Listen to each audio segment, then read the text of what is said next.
So without much major NBA news going around, I'm here to bring you guys some big time news regarding the Golden State Warriors and who they're possibly taking in the 2020 NBA draft. While the draft is a good bit away and a lot of players didn't get to showcase their talent in this year's NCAA tournament, there's one player that stood out above the rest as hands down the best player in college basketball. And that player goes by the name of Obi Toppin. If you're unfamiliar with Obi Toppin, it might be time to become acquainted. If you guys would like, I would do a post-NCAA cancellation mock draft to go more in depth. And if you guys would like, I would even randomize the teams and simulate the lottery myself using Tankathon to determine what teams are picking in what order. But if not, I could just do it in sequential order the way it's stacked up right now on Tankathon. Now, to return back to Obi Toppin, he was hands down the best player in college basketball. There are a few guys you could argue that are at the level of Obi, and I would respectfully disagree, even though I do love Anthony Edwards, and it was unfortunate what happened to James Wiseman. Now, with that being said, Obi does everything on the basketball court. And you know what team likes players who can do everything? That's right, the Golden State Warriors. Obi Toppin can shoot the ball. He's 6'9". He's got a great handle on him for somebody that size. He shows the ability to stretch out beyond the perimeter and isolate players off of the bounce. He's relentless attacking the basket, one of the nation's best finishers, and I really have not seen many players in college dunk on the level of Obi Toppin. You want to talk about somebody that's explosive? Well, those words don't do Obi justice. Every time he dunks, it's like he shot off of a trampoline. I never thought I would see an East Bay dunk in a college game and a 360 in that same game, but Obi has turned heads time and time again. This is the type of player that can turn the Warriors from we believe to we know yet again. No, that's a joke, but you get my point. He's built, he's NBA ready, he's already 22 years old. It's his third year in college basketball. I guess technically his second if you want to count the seasons he's played. He was a redshirt freshman. So say Obi spends 3 years in college basketball, right? A lot of people in today's game, they don't really like that. They want their players as young as possible because they think youth equals potential. And in a way it does at times because you never know what somebody can develop into.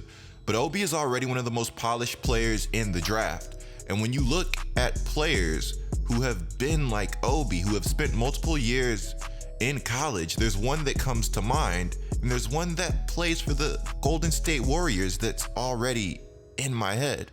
That player is Steph Curry. Curry spent 3 years at Davidson. Every year, Curry got better and better and better to evolve into the player that he is today. Stephen Curry at Davidson was must-see TV. Before we go any further, be sure to subscribe and turn on notifications. You will not want to miss another GETLIKECOOP video.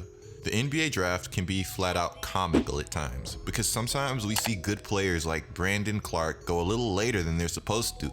Completely polished prospects, very good players. But in the eyes of some experts, that's simply not enough. I understand the need to swing for the fences, especially if you're a team that doesn't get free agency talent. I mean, how else are you supposed to get your star player?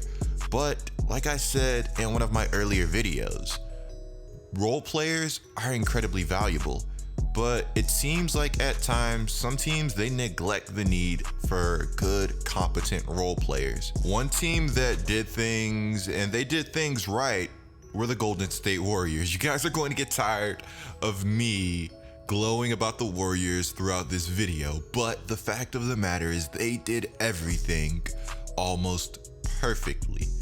The Golden State Warriors, they had good role players. They made sure they went out, they drafted their stars. They didn't care about the consensus and what everybody thought. They didn't care for the fact that Curry wanted to be a New York Knick. He admits it himself. And so do his parents.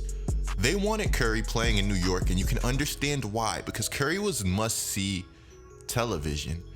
I love the Golden State Warriors because they went out and they made their own path. But what's relevant right now is that we have another instance of a player's parents and a player wanting to get drafted by a certain team. This time it's in the Warriors' favor, and I wonder if history will repeat itself.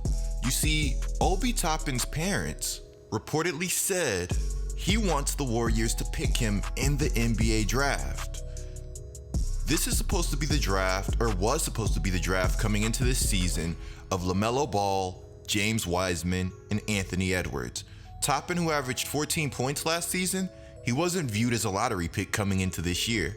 Toppin's mother, when asked by Dell and Sonya Curry who would Obi most like to play for during the Raising Fame podcast, she answered, "Let's go to the Bay." Toppin's father was a well-known street baller in Brooklyn, and he followed up with, "I got a few point guards that I've always dreamed of playing for," just because they were the truest of point guards, like Stephen Curry. I think Obi would be great playing with Steph Curry. Unbelievable. For one, I absolutely have to agree. I think one underrated aspect of Curry's game is how much he elevates the team around him.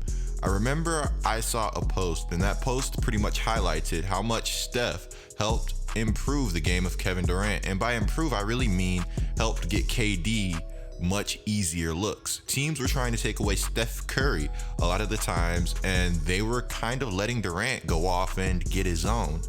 That's just the type of effect that Curry has.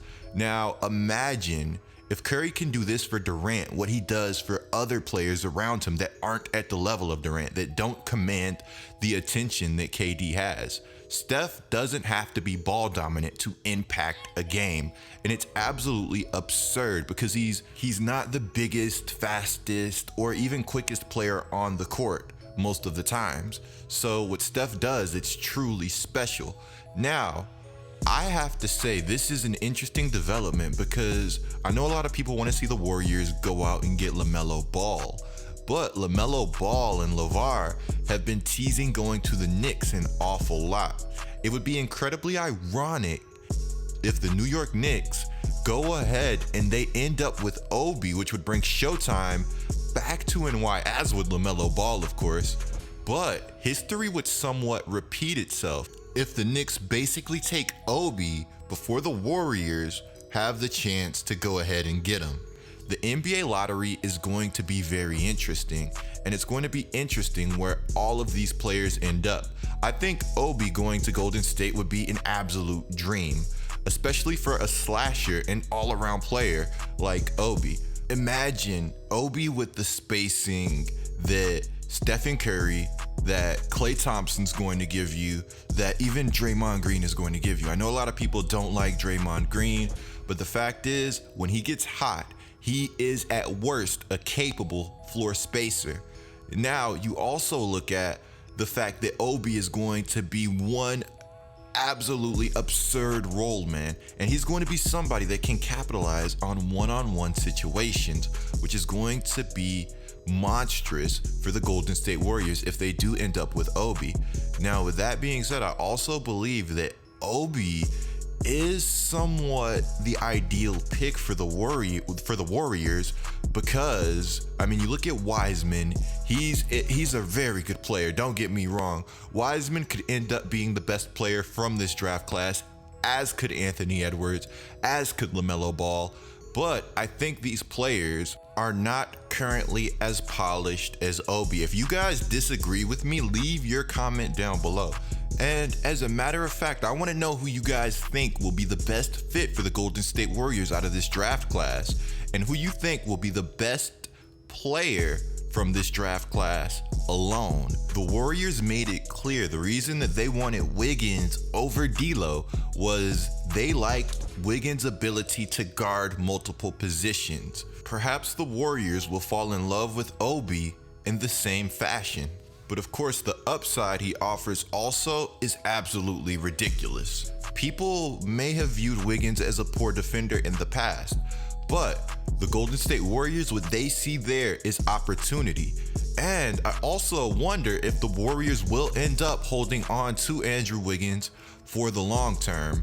I've been working on a Stephen Curry breakdown video pretty much breaking down Stephen Curry's return to the NBA from being injured. If you guys would like that, I could bring that to you very quickly. I also have a Tatum video coming out tomorrow. Let me know what you guys think of all this news. When I see Obi play, I see somewhat of a slimmer Blake Griffin and an Amari Stoudemire hybrid. Follow my Twitch, twitch.tv/GETLIKECOOP. Be sure to click the video on the screen right now, guys. It's me going over Zion Williamson, Brandon Ingram, and Lonzo Ball and the impact they have. Be sure to subscribe. Know these on. I'm GETLIKECOOP and I'm out.